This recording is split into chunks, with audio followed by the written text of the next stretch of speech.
Broadcasting live from the Capital OTB studios, this is Racing Across America with Seth Merrow. We would like to thank Gulfstream Park for their sponsorship of this program and some of the other programming and events here at Capital OTB. Gulfstream Park's championship meet runs now through March 30th with high-quality action throughout, including the Florida Derby on Saturday, March 29th.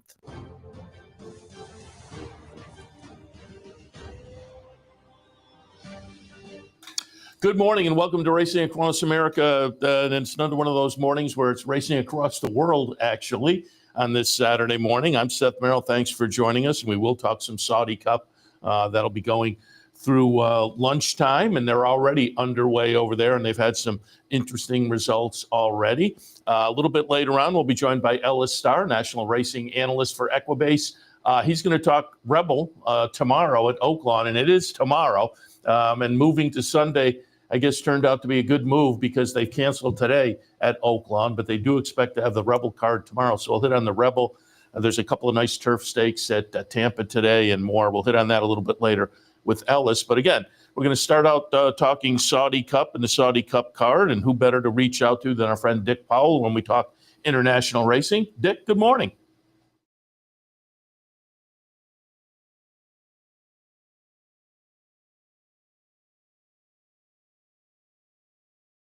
Saudi Cup.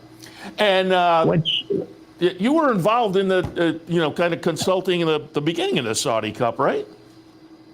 Yeah, in 2018, I was over there with a group, and we kind of laid out what we thought would work, and they pretty much followed that. They didn't hire us to be the operations team, but yeah, it was a lot of fun, and I've kept my eye on it. Except this year, I am not doing the morning line, so I didn't do any of the preliminary work that I normally would do. Speaking of preliminary, though, let's talk preliminary today. There have been some U.S.-based, U.S.-related results already. The Saudi Derby earlier, Golden Vekoma, Kentucky bred, but based over in the Middle East. But Straight No Chaser, last seen winning the Breeders' Cup Sprint, and subsequently named the Eclipse Sprint champion, wins the sprint earlier on the card. And there are some horses I tossed out on social media earlier this week, the 5 U.S. entrants, including kind of defunded in that, although he's now based over there. But besides those, Jimmy Jerkins has had some runners as well, and based over there, but soon to be back in New York, hopefully for Jimmy Jerkins. But there is certainly some U.S. rooting interest on the card, including into the Saudi Cup later. Yeah, I mean, Rattle and Roll was there for Ken McPhee. The horses that everyone was hoping would go did not go.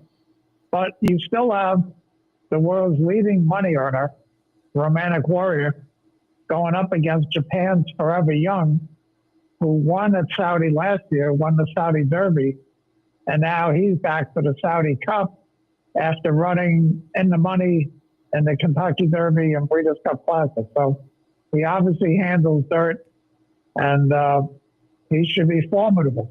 Now, the interesting thing here, Seth, is all these races today are World Pool races, which means that everyone's bets are commingled into the same pool.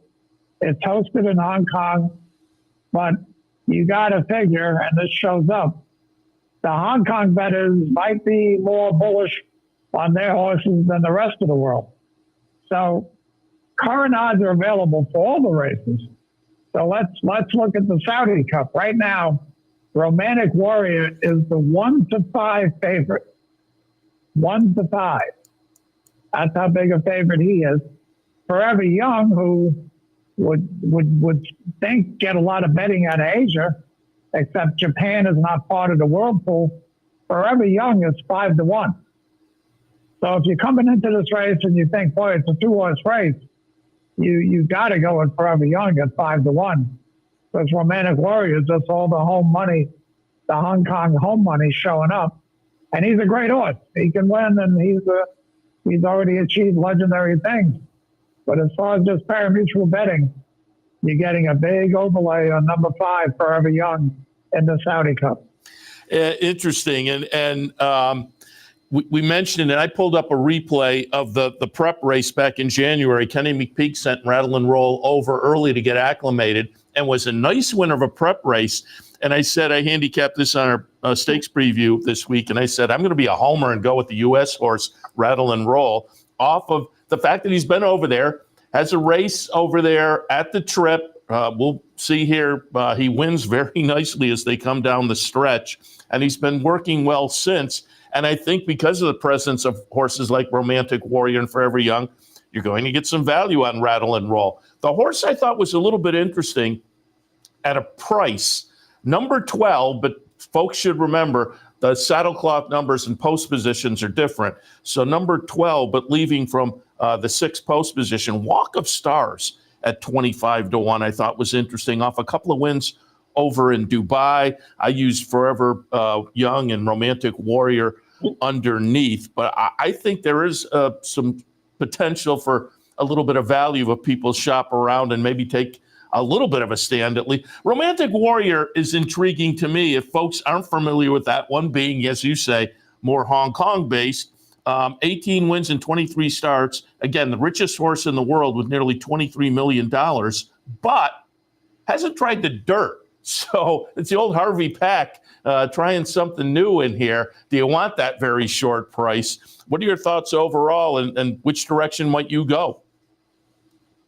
Well, if you get familiar with the Hong Kong Jockey Club website, you can pull up every piece of information. So with Romantic Warrior, back in November, he had a 1,200-meter barrier trial, which is a 6-furlong gate workout. In the race was California Spangle and Victor the Winner, both Grade 1 stakes-winning sprinters. Romantic Warrior won in 108.73 seconds. So the advantage he has over a lot of turf horses is he's fast.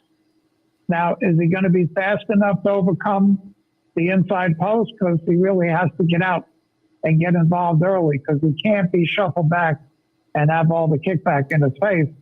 But I think he's fast enough. I think he can get out, and I think James McDonald fits him like a glove. He's versatile.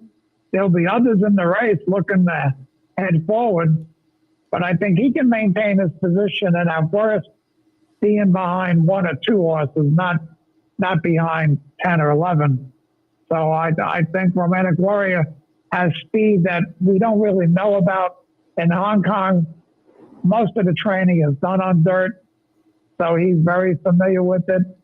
And this dirt course at Riyadh does have like organic material in it. Yeah. And it helps turf horses acclimate. If you notice, the times are very slow.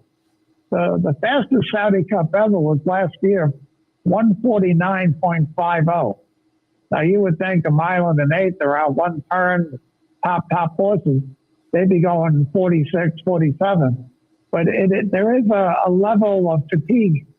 So you really want kind of a mile and quarter horse turning back to a mile and an eighth. And I think you get that with both Forever Young and Romantic Warrior. They're both proven at a little bit longer distance.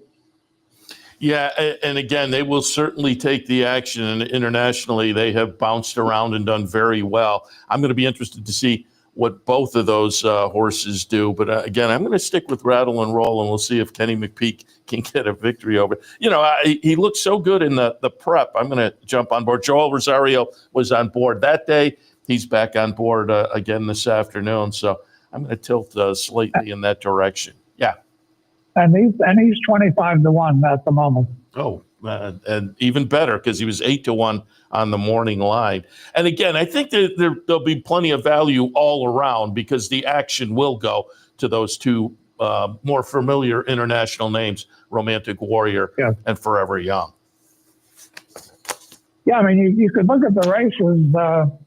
How do I do a try? How do I come up with the third horse at a price that gets in the money, that blows up the prices, even with the two favorites running well? Yeah, I like and it. Rattle and Roll is logical. Joel won the first race today in Riyadh, so he already has a winner on the board today.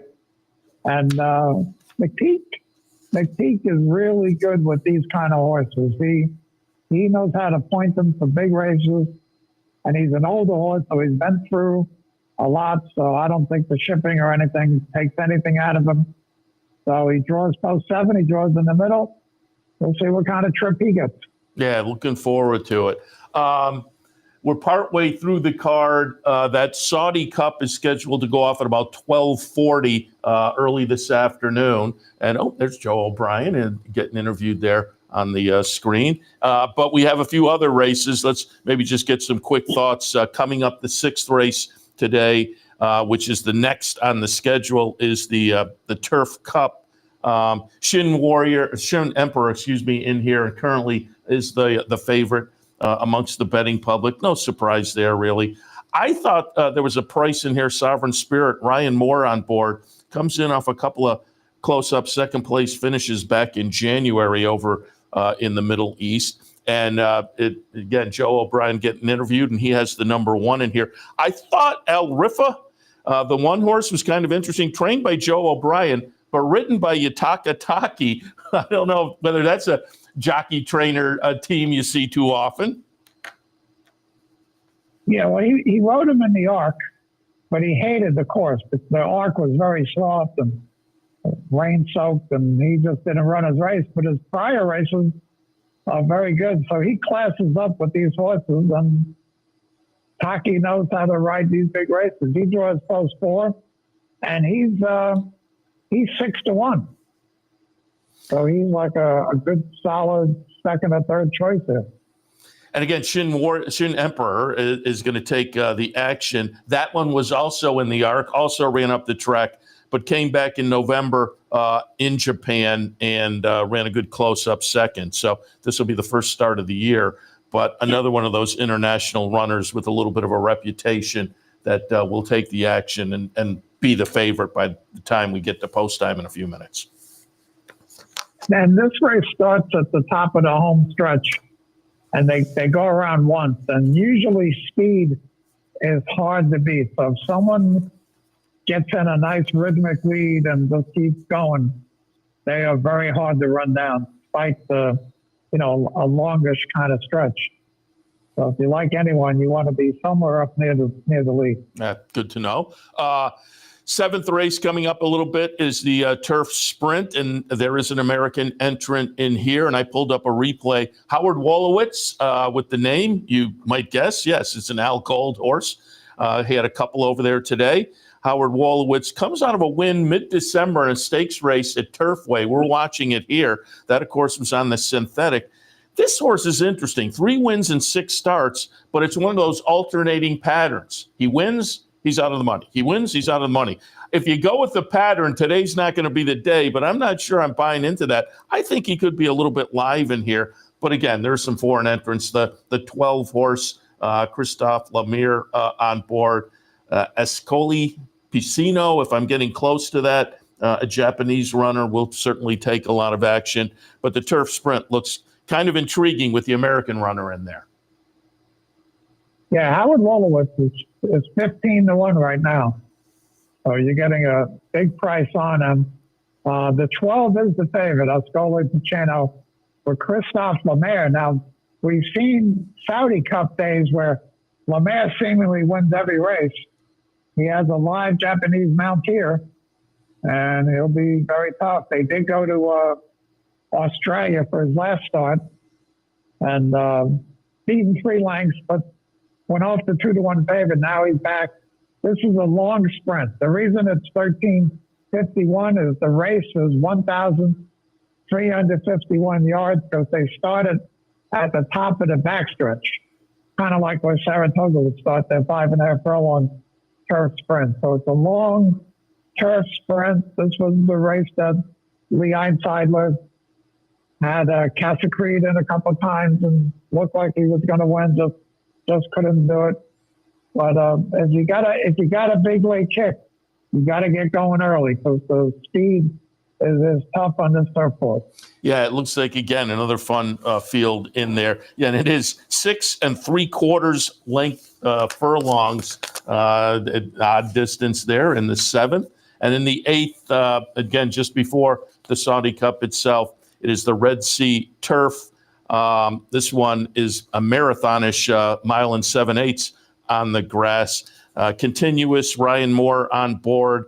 This runner that comes in and is, I'm just looking, it's the morning line favorite, but comes in off some, up the track efforts. So I'm going to be interested to see where the betting public will eventually go on Continuous. Trafalgar Square to me was a little bit intriguing at maybe a price with Silvestre de Souza on board. You have any thoughts in the turf? Well, Continuous is the favorite. He's basically 2-1 for Aiden O'Brien.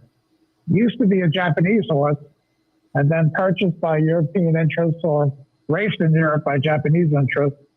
So he's legit. He draws well.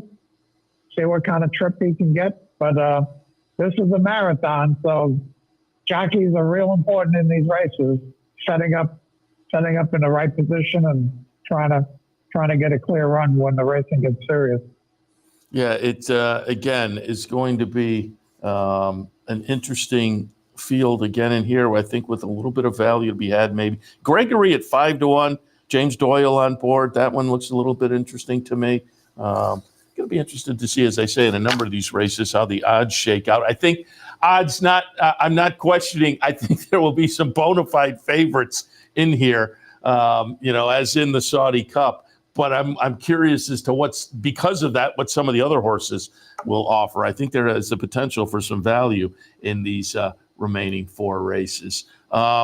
Dick, as always, appreciate the visit. I'll remind people they can catch you. You're usually on every Wednesday, right? With Steve, you're on like a couple of guests before me going over some of the Hong Kong action on the Bick Radio Show. So it is typically Wednesdays, right? Typically Wednesday, but he had a power outage this past Wednesday, so we got pushed back to Thursday. But yes, it's always on Wednesday. And it's fun because there's racing going on in Hong Kong. So I'm talking about races in real time, which is a lot of fun. So just out of curiosity, on a normal day, our time, when would they start and when would they end? Happy Valley, maybe 6:00 in the morning. And they would go to about 10. And then on weekends, when they run a shot 10, it's more of an overnight card. It's more, first race might be around midnight, and they would go to like 4:30 in the morning. Okay. Because I do know on Wednesdays you are talking in real time about those races. So I'll tell people to go. Typically, you're tossing on a nice pick 3 action or more. And again, that's the big show on Wednesdays. And I'm on a little bit later in the day, typically on Wednesdays as well. Dick, appreciate the visit. They're getting closer at Saudi now as it looks like they're heading out of the paddock. So we'll head over to that Saudi Cup card action. But we appreciate your thoughts. As I say, whenever there's international racing, we like to reach out to you. So appreciate the visit and good luck. All right, Seth. Thanks for having me. Dick Powell, again, whenever there's an international race of note, I like to reach out and get some thoughts. And there are plenty of international races. And again, I mentioned it earlier that there were a couple of winners already with, a U.S.-based runner and a U.S.-bred runner in the Saudi Derby. It was Golden Vekoma. But this one is based over in the Middle East. The 3 starts so far have been in Dubai. 3rd in debut, then 2 nice wins, including the UAE 2000 Guineas. And then a nice winner this morning of the Saudi Derby, paying $11 and change. That's a pretty good price for a horse that kind of solid. Cyclone State was in there for the aforementioned Al Gold, coming out of a win in the Jerome earlier. Did not hit the top 4 spots. But Golden Vekoma, an interesting little international 3-year-old now. And we'll see, having raced over in Dubai, we'll see if this one, returns there. for the nice Saudi Derby victory. And then there was also the U.S.-based runner. That one was U.S. bred, but the U.S.-based runner, Straight No Chaser, was a nice winner on the card as well. John Velasquez on board, and that one went off as the favorite. So you didn't get a huge price there. Yeah, $3.90 for Straight No Chaser. John Velasquez, Dan Blacker was the morning line favorite, and again, short price. But that one had won the Breeders' Cup in the previous start. Hadn't been seen since the Breeders' Cup early in November, but comes back and wins pretty nicely. Had been working well out at Santa Anita. And Velasquez has been his regular rider for a while now, including the Breeders'. John Velasquez is amazing and gets it done in Saudi Arabia today on Straight No Chaser. And as I say, Jimmy Jerkins, I didn't look over the whole card for any of the remaining races, but he has had some entrants on the card. And we may have mentioned it earlier, but Jimmy Jerkins announced a month ago, within the last month, that he plans to return to the United States. He's been based over in Saudi Arabia for 3 years now, maybe. And I think reluctantly made the move, but said when he moved, I don't have the business, so I'm going over. And then the article I read about him coming back said his wife tried to, go over and get some work over there. She couldn't. She still, I believe, has, a job and work over here. So she was back and forth, I guess. And so it just became kind of a thing where Jimmy has now said, going to try to return to New York and hopefully successfully. Great guy, very talented trainer. And he's been successful over there. It's just obviously a logistical thing and, a little bit homesick maybe. And so looking forward to maybe seeing Jimmy. Maybe we'll have him sit in with us as well up at Saratoga. All right, they're on the track for this upcoming sixth race. Again, it is the Turf Cup. And we are looking at Shin Emperor at a very short price, obviously. Coming out of the close-up second back in November in Japan. Well beaten 12th in the ARC before that. But as Dick said, that the course there was just in a condition that some horses were not appreciating clearly. Sovereign Spirit, the number 7, currently sits at 7-1 from a 25-1 morning line. I thought that one with Ryan Moore was maybe a little bit interesting. If you're looking for a price, we've lost the value for the morning line. 7-1 still okay, though. Al Rifa is the Joe O'Brien runner that I mentioned had Yutaka Taki on board. He was on board for the ARC. And again, this horse didn't run that well there either, but on the funny course. But prior to that had run well. So that one is intriguing. Bolide Porto, 50-1 on the morning lot, 23-1. The 2-horse comes off of a win in Saudi Arabia in prep for this. That one might be worth a little bit of a look. The 2-horse, Jim Doyle on the number 4, Haunted Dream, at 15-1 there. But to me, again, the 7's interesting. The 2 might offer a little bit of value as well. So Shin Emperor, the 6 is the favorite. The 7, the 2, the 1, 7, 1, 2 might be some horses to look at as well. The Neom Turf Cup, race number 6, Saudi Arabia on the Saudi Cup card. Don't forget, we are currently open. We opened at 9 today here at the Clubhouse Racebook. So if you'd like to come down, there's the Turf Sprint still coming up, the Turf Handicap, and again, a little half an hour, 12:40 afternoon, the Saudi Cup itself. But we're currently open here at the Clubhouse Racebook if you'd like to stop down and join us. All right, they're loading in the gate for the Turf Cup, so we will step back and enjoy the action.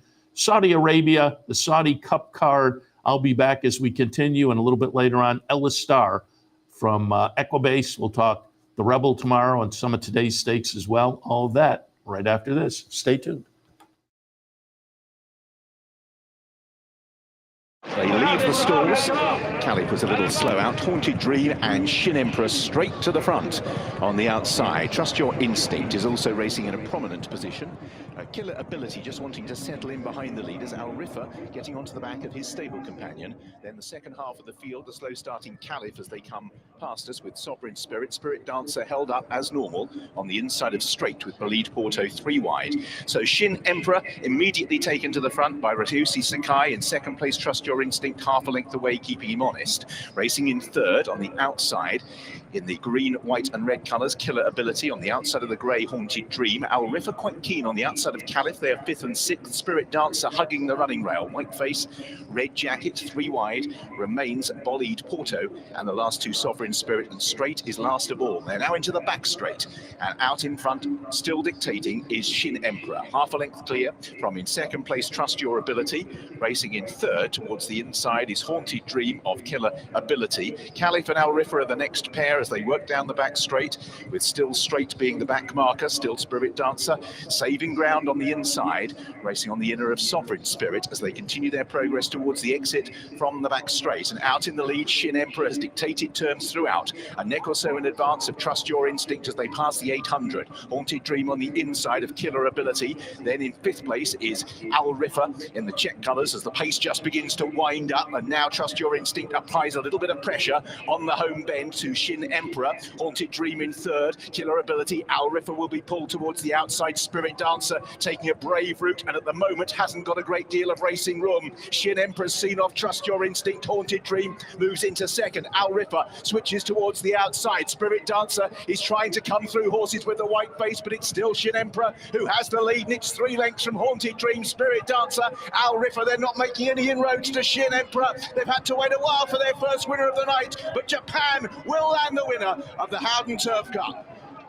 In second place on the inside will be Caliph from Al Rifa. In fourth towards the outer was Straight with Haunted Dream. Sovereign Spirit crossed the line next, and they trail all the way back to Killer Ability. Well, his head carriage might be like a bloke who's just woken up on the train and thinks he's missed his station.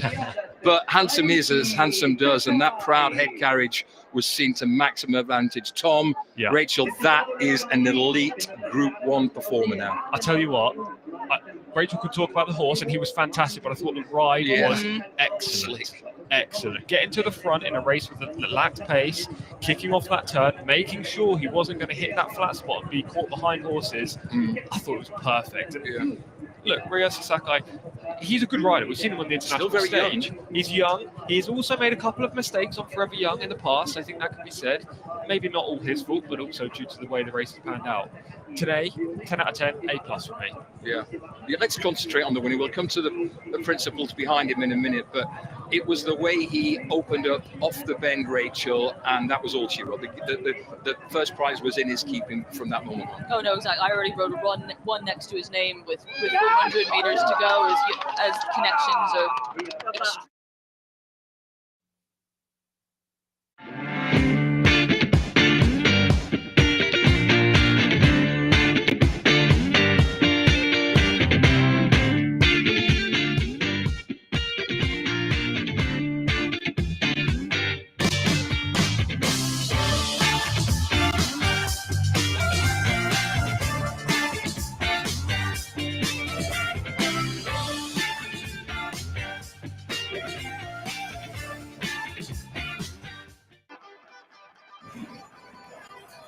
Want to get your career in horse racing off to a fast start? Well, the University of Arizona's Racetrack Industry Program is your winning ticket. The Racetrack Industry Program has served as a springboard to some of the industry's most successful individuals, with a proven track record of job placement right out of college.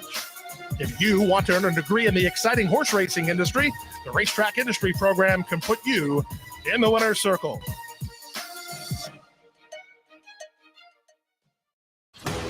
Sometimes it pays to go with the flow, to check your worries at the door, to reconnect with your crew, to follow the thrills and the flavor, to roll with it and see where it takes you, to enjoy every minute to its fullest, and to dance like there's no tomorrow. You can do that here at Rivers Casino and Resort Schenectady, where the good times flow.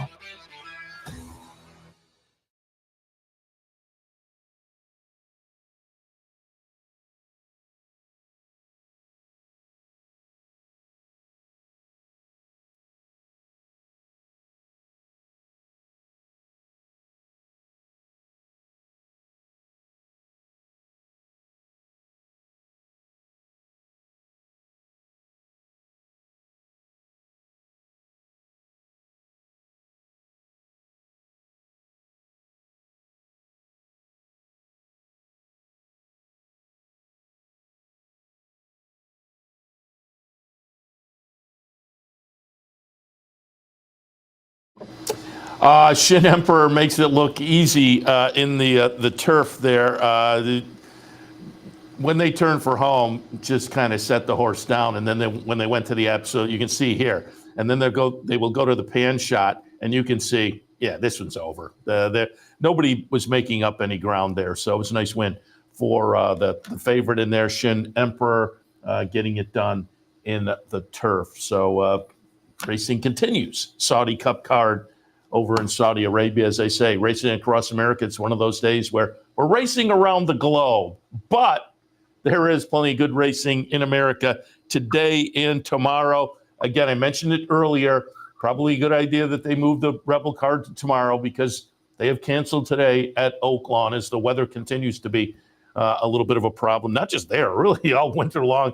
At various points in the country, it's been a tough winter weather-wise, but they fully expect to run tomorrow, the Rebel card. So we'll talk a little bit about that. But there are some nice stakes today around the country as well. And we have reached out to our friend Ellis Star, national racing analyst for Equibase. You can find his thoughts there and other spots as well. Ellis, good morning. Good morning, Seth. Good morning, racing fan. Happy to have you on board. And I reached out to talk a little Oaklawn, and we'll do that in preview of tomorrow's card. Again, obviously this card was scheduled for today, but they had announced a few days ago with weather down in Arkansas.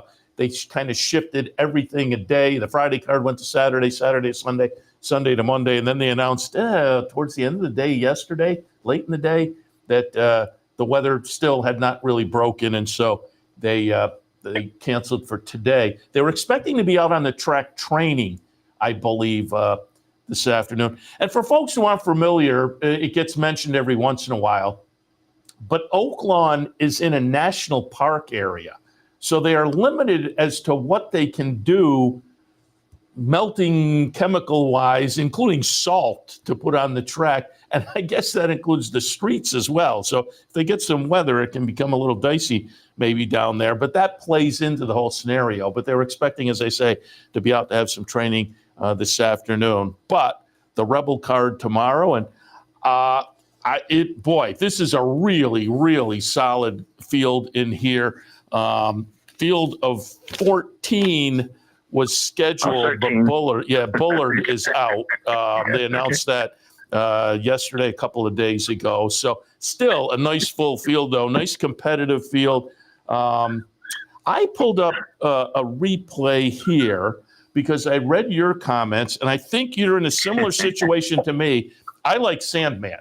Off of the poor start last time and the comeback, I was on him that day. I'm not jumping off. But you also like Dreamin' in Blue, coming off a maiden breaker, and we're going to take a look at that back on January 25th. Dreamin' Blue gets it done as the favorite and nicely, and so you're also taking a look at that horse. I think Hypnus is really interesting for Ken McPeak off the debut victory. Medicat Road is trained by Bob Baffert, who has won this race 8 times. Tistastic, Steve Asmussen runner with Jose Ortiz on board here. Oh, man, I could point to like 3 or 4 others that I think are as interesting. Yeah. What are your thoughts in tomorrow's Rebel? Well, my race of the week analysis, as you mentioned, which is on Equibase and America's Best Racing and Pollock Report, I mean, I did list the 2 we just talked about, Dreamin' in Blue and Sandman, but I also wrote a giant paragraph about Publisher, Smokin' Wicked, and Bullard, who's now out. So Publisher and Smokin' Wicked certainly are 2. And then there's nothing really wrong with Hypnus. I'm not going to talk at length, but I'm looking at him a little more than I was before. I might end up playing a trifecta box. I'll start with that. Sandman, Hypnus, Dreamin' in Blue, and maybe Smokin' Wicked, just because the price is so good. But Dreamin' in Blue is really interesting. This is the time of year you start to get to, in my opinion, you start to get to late February, beginning of March. You can still make that leap, Maiden. I mean, Baffert's done it before in January, February, Maiden to stake. It's a big leap. There's no question about it. But if you got the goods, you could do it. And I'm just amazed by this horse's last race. Added blinkers 2 back. He lost by a head to Innovator in a really highly rated race there. That was a 101 Equibase speed figure. And the Innovator came back and looked like he might have posted the upset at 16-1 in the Lacombs and just got a little bit tired late. He got beat a neck and a half.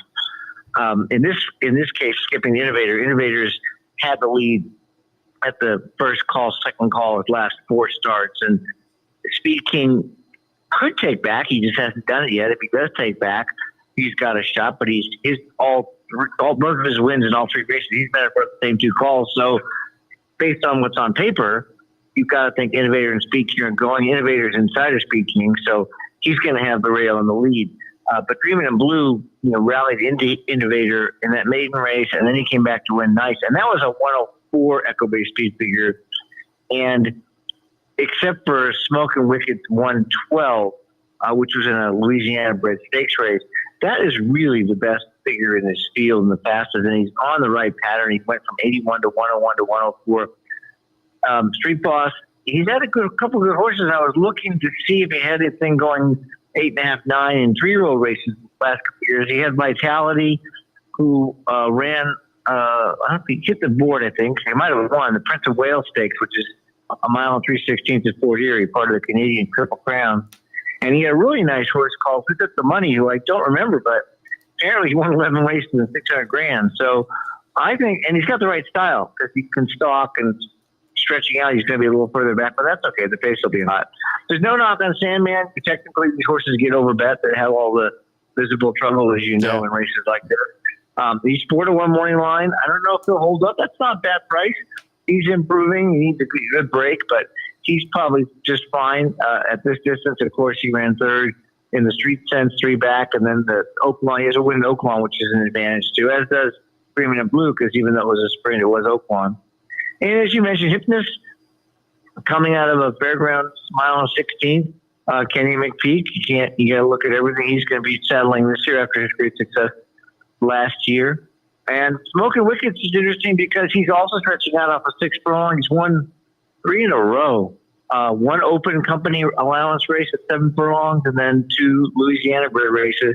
Who knows? And Tyler Gaffleon gets on, which is really intriguing. He's 8-1. So, as you said, tons of value in this race. I don't think. You think the favorite's going to be 3-1, maybe 4-1? Yeah, you would have to think, right? I mean, because you can go a number of different directions and have similar confidence. I mean, Coal Battle off the Smarty Jones win, Speed King off the Southwest. They have both flattered the springboard mile coming out of that. They're going to be intriguing. I heard, I think it was Richard Migliori, maybe on the radio this week, said he talked to Wayne Lucas, and Wayne is really high, an innovator, comes in with the bullet work. But again, he may be up against it pace-wise. You mentioned Smokin' Wicked. I looked at that one.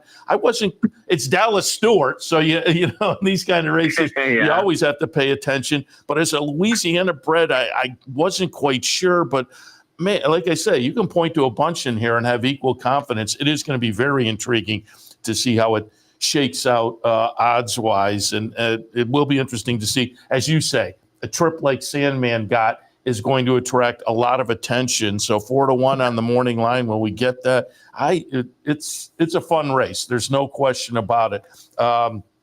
So where are you ending up now? I'm going to bet Dreamin' in Blue to win for sure, and I'm going to play some exactas with Dreamin' in Blue, Sandman, because I'm not going to bet Sandman to win it 3-1. Dreamin' in Blue, Sandman, and Smokin' Wicked, just because the price. I'll play a 4-horse box and Hypnus. I'll probably do that 3, 4, 7, 9. But I'm Dreamin' in Blue is my win bet, absolutely, in this field. And Hypnus is the one I really want to see the odds on. 10-1 on the morning line, and off just a debut victory. There's no question. This is tough to go out of a debut maiden win and step into kind of a salty stake like this. But boy, he looked good in that debut. And Ken McPeak, I've had him on the show before, and he's said right out, I don't really have him ready first out. So to win like that, that was impressive. Kenny calls it giving a test drive, and it was a very mature win. For a first-time starter going mile 16, it was a slop, but it was a 9-horse field. That was just a mature win to go 5 paths wide at the quarter pole.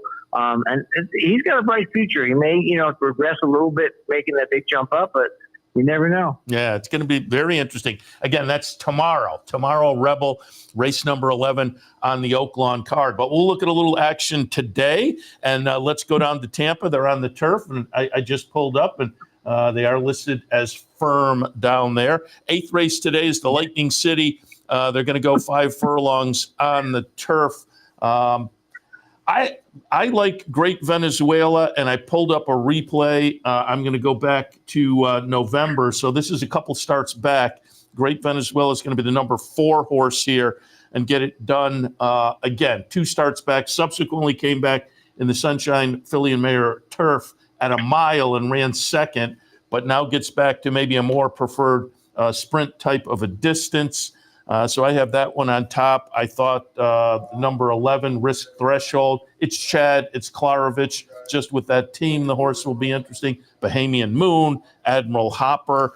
Sol Hope for Safi Joseph. Irad is over at Tampa this afternoon to ride. Again, another big field, another intriguing field. Your thoughts in the Lightning City? What's most intriguing about this race, when I first looked at it, is seeing Chad Brown with Risk Threshold and getting Marin to ride. Yeah. Who doesn't ride. And then, well, lo and behold, there's Ortiz riding for Joseph.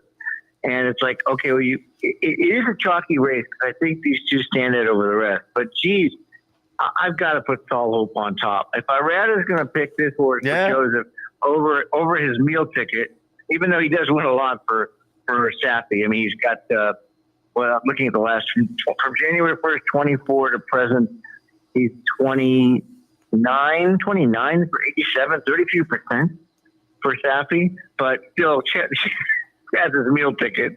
I'd hate to be the agent saying, sorry, Chad, I'm running for Safi in this race.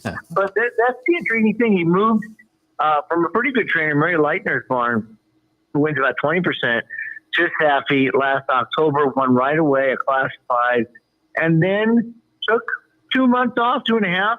I don't know if he was pointing for this. Certainly may have not been totally tight for that sprint at Gulfstream, ran third, and he's going to get a lot of paces. There's a lot of horses. The Risk Threshold might be one, which again means there's the fastest early horse, but there's still a lot. So it's really 211 for me. I'm not going crazy. I'm using them both in pick 3s and pick 4s. I might end up splitting them in the exacta and play 211 overall and leave out those other horses, 211 over everybody but 211, and hopefully get a price in second. That would be a fun way to play the race too. Yeah, interesting. And yeah, you're right. I hadn't really looked at it. I did notice that Chad had Marin, who, if people aren't familiar, is either 1 or 2 in the standings currently down there. And so that was intrigued. But you're right that Irad went in the other direction. And you're right, the call with the agent, that as Chad says, okay, we're going over. You're going to be over there? Yeah, well, sorry. So, yeah, you're right. Wouldn't want to be making that call myself. All right, a little bit later on the card, the 10th of Tampa is the Turf Dash. Again, 5 furlongs on the grass. I pulled up a replay from, and I had to have it, I spelled it phonetically on my page here. Yeah. Izzy Vungu, Izzy Vungu, coming in from South America. Late last year, hadn't raced, not South America, South Africa. Hadn't raced since January in South Africa, and then comes to Colonial, and we're watching the win here in the first start in the United States in a stakes race at Colonial. Then they tried the Breeders' Cup Turf Sprint. They got ambitious, ran 7th, but just 2 lengths back, and now makes the seasonal debut. So Izzy Vungu, very interesting. I'm going to put Super Quest on top for Mark Cassey. Cassey's just been going really well the past couple of months. American Monarch is interesting to me. Our Shot. I have Izzy Vungu in the mix, but give us your thoughts in the Turf Dash. Well, I first look for speed in these kind of races and see if there's 3 or more, then I toss them all out because there's just going to be a battle. I don't know if the 13 Honeycrisp will get in, but that's for sure. But the 2 on the inside, you mentioned Super Quest, I'm personally taking a stand against because Super Chow has had the lead in 7. It was ahead behind in 1, but 7 races in a row, basically. Super Quest also has to have the lead at the quarter pole, and Smithwick Spice, and then this 13. That's a lot of pace. Yeah. And on the blog I did where I covered this race, I did put Izzy Vungu on top.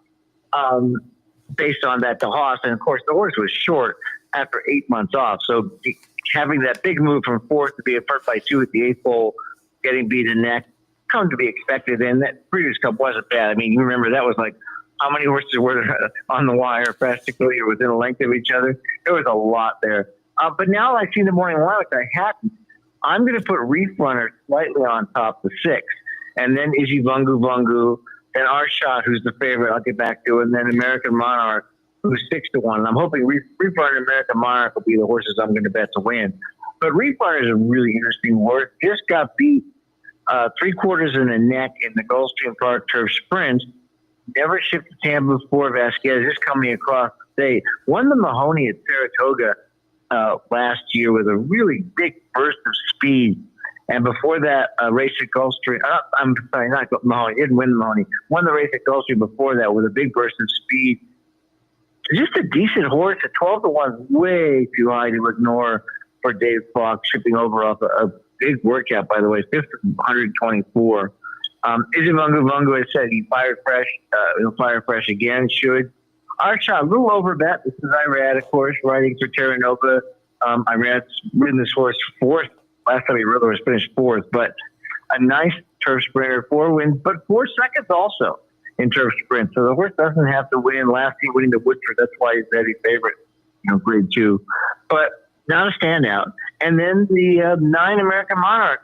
It's interesting. Mott shipping across, working at Payson, shipping across, not since July, only 5 turf races, and there's a long time between them. But the last turf race was the Elusive Quality last May at Aqueduct.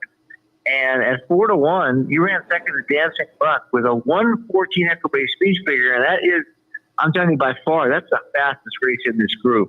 And Mott would not be getting Dan Centeno, which is really good. It's very interesting to me. So it looks like Reef Runner and American Monarch could be win bets, and I'm going to mess around with some trifectas using those 4 horses and hope that the speed duel that I've foresaw holds up. Otherwise, one of those speed horse that could easily win the race. I have pulled up the scratches here. Super Chow is out, which doesn't affect me because Super Chow today is not the Super Chow of, a year or so ago. But also that the 13 is out. The 12, 13, and 14 are out. So one of the speeds is out. And I was like, I looked and I have the speed horses circled. I just, when I kind of analyze like that, then they open the gates, and as they go to the turn, one of them's like 2 lengths ahead, and you're just like, you're killing me here. So I stuck with Super Quest. But now moving to the inside post position, the one with Super Chow, now I'm a little concerned as well, because I think that's kind of tough. But 5 furlong sprint, it may wind up to be a bonus. But again, another really nice race on the Saturday agenda. And we'll wrap things up today at Aqueduct in the 3rd. It's the Heavenly Prize. This one is for the Fillies and Mayors going the 1-turn mile. And in here, I pulled up a replay from the January 5th race. We'll see Patricia Ann, the number 1, get it done. But running second is number 3, Kids Last Laughed. They're both in here. I went with Weigh the Risk from Chad and Klarovich off a win middle of January herself. So, again, any of the 3 of these, I have that one over Kids Last Laugh and Patricia Ann. I could point to any of those and make a case. Aussie Girl, to me, on the outside for Will Walden, just super intriguing in that this horse, is essentially all turf and one synthetic race, has never tried the dirt. And if they ship in from Turfway to try this, I find that a little bit of a head scratcher, but makes for intrigue. Your thoughts on the Heavenly Prize? Yeah, I did think it was intriguing. I'm not using her, but it's weird. I mean, all weather, they're prepping for something on turf, maybe coming up at a month at Aqueduct, maybe one of the stakes coming up on turf. Just wanted to get a spin over the track. I think that's the philosophy. Yeah, between the 3, Kids Last Laugh, who, of course, lost by half to Patricia Ann, as you said. Patricia Ann winning that second level allowance. That was the stakes quality 103 equibase speed figure. And then Weigh the Risks, who was 1-2 in a row. But that 6-5 is going to be 4-5. So I think we need to go looking a little bit. I think this is one of the blog races. It's between Patricia Ann and Kids Last Laugh. And I personally think I'm going to let the public help me decide. Whichever one of those 2 is the highest odds will be a win bet. They're both about even. They're really good horses. Patricia Ann's got 3 wins in a second. Kid's Last Laugh has 3 wins in 4 seconds. But the one recent win, one before last, was by 9 lengths at Aqueduct at 6.5. I think she'll handle a mile just fine. Patricia Ann does have a win in a mile back last year in her second start breaking her maiden. I'll just do them. They're as fast as Way to Risk. And I don't think Way to Risk has to win the race set. So I'm going to bet Kid's Last Laugh or Patricia Ann. I hope Kid's Last Laugh stays around 4-1 morning line. That would definitely be a good bet for me. I like it. To kind of wait for the board to point, because I agree. I think any of those 3 are worth taking a look at. And Aussie, as I'm looking at the field as you were talking, there aren't a lot of stakes performers on the resumes here. And Aussie Girl, I will note, does come out of a grade 1. Ran 9th, but only beaten 4 lengths in the matriarch. But again, it was on turf. I'm really intrigued to see what the Will Walden horse will have this afternoon with the move to dirt, because again, that they come from Turfway, as you say, they're over on the synthetic. They've only raced on turf for the most part and one synthetic race. It adds some intrigue to a fun field in there, which, as I say, is part of a fun few stakes today in the United States. Tomorrow, the big day, the Rebel, and a nice undercard. They have the Razorback and other stakes on the card tomorrow at Oaklawn. Really solid card tomorrow, but some fun stakes today as well. And as always, it's fun to talk about them with our friend Ellis Star. Ellis, we appreciate the thoughts. And again, folks can find more on Equibase and some of the other platforms as well, but appreciate the conversation. It's my pleasure. Everybody have a great day. Let's get a few winners. That's the game plan. Ellis Star, national racing analyst for Equibase. And we're coming up to top of the show, at top of the hour, and wind up the show. But just to give you a little update, the upcoming race at Saudi, there's my PPs. 7th race at Saudi is the Turf Sprint. And again, Howard Wolowitz, I thought was interesting off of the race we saw earlier at Turfway. Middle of December, won a stakes race. That was synthetic, obviously, at Turfway, but the horses run well on turf before. But again, has the interesting good, bad pattern. This would be a bad one, but I'm not sure I'm buying into that. Sometimes it just seems to, and when it's happened 3 times already, you almost have to buy into it a little bit. But I always look askance at that. It just seems so weird to buy into. But if you do, this is not going to be the day. But 8-1 on the morning line. Howard Wolowitz is now sitting at 5-1. I still think that's perfectly valid off of that nice win last time. So that one's interesting to me. Task Force cuts back today, the 8. You're getting 10-1 there. Uncle also cutting back. You're getting 50-1. You're getting 29-1. The 9 horse. Giamon, or I guess it's Gomon, comes in with a 3-race win streak over in the Middle East. They've all been at a mile. So again, cuts back today to 6 3/4 furlongs. But off the 3-race win streak, the 5 at 12-1, that one might be worth a little bit of a look. Ava Gojo, the number 2 horse, brings in not necessarily a win streak, has won the last 2, but has won 5 of the last 6. That's the 2 horse at 35-1. And again, the 12 is the logical in here, 5-2. And again, you get enough horses, the favorites. We're used to looking up the board often and seeing 1-5 or 2-5 favorites, but that's in a 6 or 7 horse field. You get 13 in there. You got a 5-2 favorite with Scoli Pacino, if again I'm pronouncing that right. Comes out of the poor performance in the latest effort in November, but prior to that, it run very well. 7 starts, 4 wins, and a couple of seconds so far in the career. So again, the number 12, 2-1 on the morning line, currently at 5-2. But there are some other options in there that are interesting as well. Again, the Saudi Cup itself will be $12.40. I have it 12, 5, and 9. Going to put Rattle and Roll on. As I said, I'm kind of a homer there with the American entrant, but that they went over, they acclimated. And part of the reason was some Middle Eastern interest either bought into the horse or somehow leased part of the horse to get over for this race.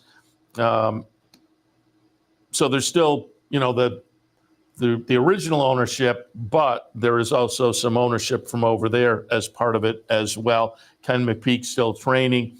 He sent the horse over. And again, I guess that certainly was helped by the fact that there is the ownership, part of the ownership group now based over there. But that leads to the horse being acclimated, the nice win in prep for this at the trip.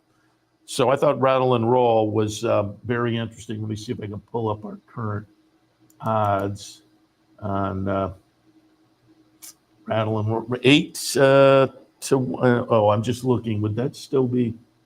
Oh, yeah, they're still sitting at the morning line here. Dick Powell had the Whirlpool odds earlier and noted that Romantic Warrior was taking plenty of action, and that will be the case a little bit later on. That will take action. Forever Young will take action. I have those underneath. Number 12, Walk of Stars, 25 to 1 on the morning line, I think is maybe an interesting play at a price. And Defunded, I mentioned, that on social media this week, I put in the 4 U.S.-based horses, and I made it 5 by adding Defunded. Defunded is now owned, trained, and based over in the Middle East, but had been in the Bob Baffert barn. And in the Bob Baffert barn back in 2023, won the Hollywood Gold Cup. This one won in the middle of January, and that was the first win since that 2023 win in the Hollywood Gold Cup. There's some back class here in a recent win. So Defunded, the number 2, could also be interesting. In an underneath spot probably, but in the Saudi Cup later. Again, that'll go off at about 12:40 our time. So lots of nice action still coming up over in Saudi Arabia. 3 stakes races to come, and then the nice action this afternoon. Let me remind you that speaking of this afternoon, we will be on the road with OTB Live. Right after I get off the air here, I'm going to pack it up and we'll head to Cleats out in Whitesboro, the Whitesboro, Utica area. If you're out in that direction, we'd love to see you. Even if you're here, take a pop out. The Cleats branch, lots of nice people, always a lot of fun. But it's a fan appreciation day. You get some food, some free stuff, vouchers and PPs. There's a contest. Those are always a lot of fun. That'll all happen this afternoon. And we will have live cut-ins here on OTB TV from Cleats this afternoon for a fan appreciation day.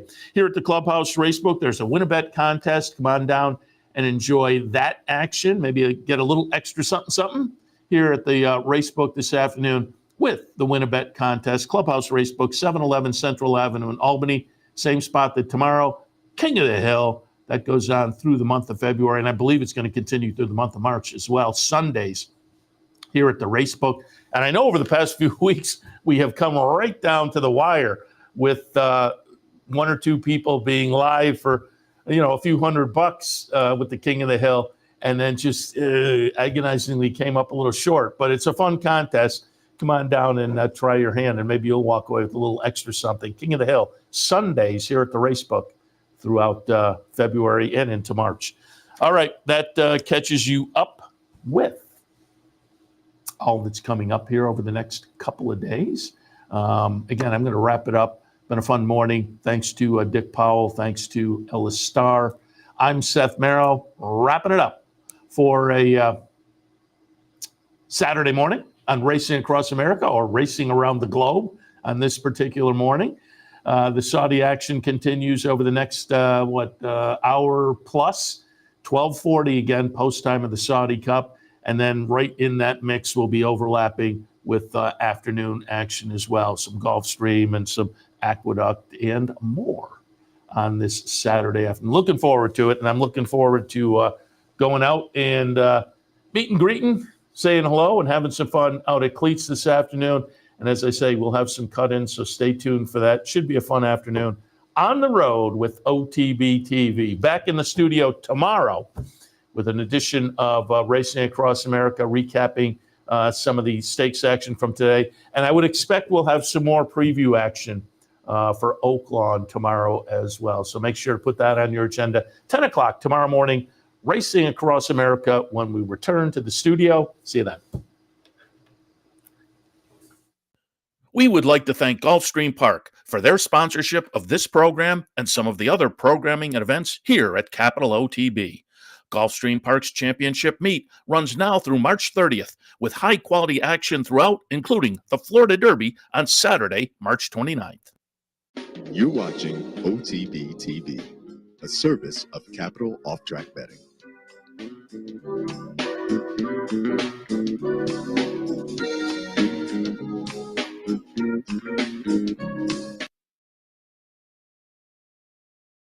Hopefully he can reproduce last year's performance. Can you just tell us about the journey for this horse after last year? Because it's been sort of up and down, but it's great to see him back here defending.